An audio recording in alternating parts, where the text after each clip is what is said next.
ઓડના યુવાનનું શંકાસ્પદ મોત, પરિવારે હત્યાનો આરોપ, પોલીસ તપાસમાં। આણંદ 15 માર્ચ 2024 ઓડના 39 વર્ષીય દેવેન્દ્રસિંહ તખતસિંહ ચૌહાણનું રાત્રે અહિમા રોડ પર આવેલી દુકાનના ખાટલામાં મૃતદેહ મળ્યો। તેઓ વહેલી સવારમાં મિત્રો સાથે દીવ દમણ ફરવા ગયા હતા અને રાત્રે પરત ફરતા સમયે મૃત્યુ પામ્યા હોવાનું માનવામાં આવે છે। પરિવારજનો દાવો કરે છે કે દેવેન્દ્રસિંહને ગળે બેલ્ટથી ટૂંપો આપીને હત્યા કરવામાં આવી હતી અને મૃતદેહને ખાટલામાં સુવડાવી રાખવામાં આવ્યો હતો।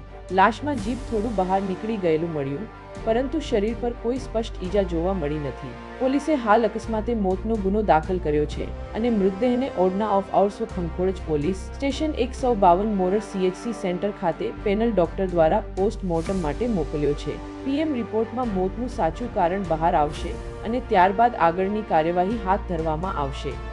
દેવેન્દ્રસિંહ પરિણીત હતા અને મંડપ ડેકોરેશનનું કામ કરતા હતા। તેમની પાસે 5 દીકરીઓ છે। પરિવારને ન્યાયની માંગણી છે અને તેઓ પોલીસને સત્ય બહાર લાવવા વિનંતી કરે છે। સમીર મેલિક, નીડ 24 ન્યૂઝ, કતલાડ। પૂરા સમાચાર જોવા માટે નીડ 24 ન્યૂઝને સબસ્ક્રાઇબ કરો।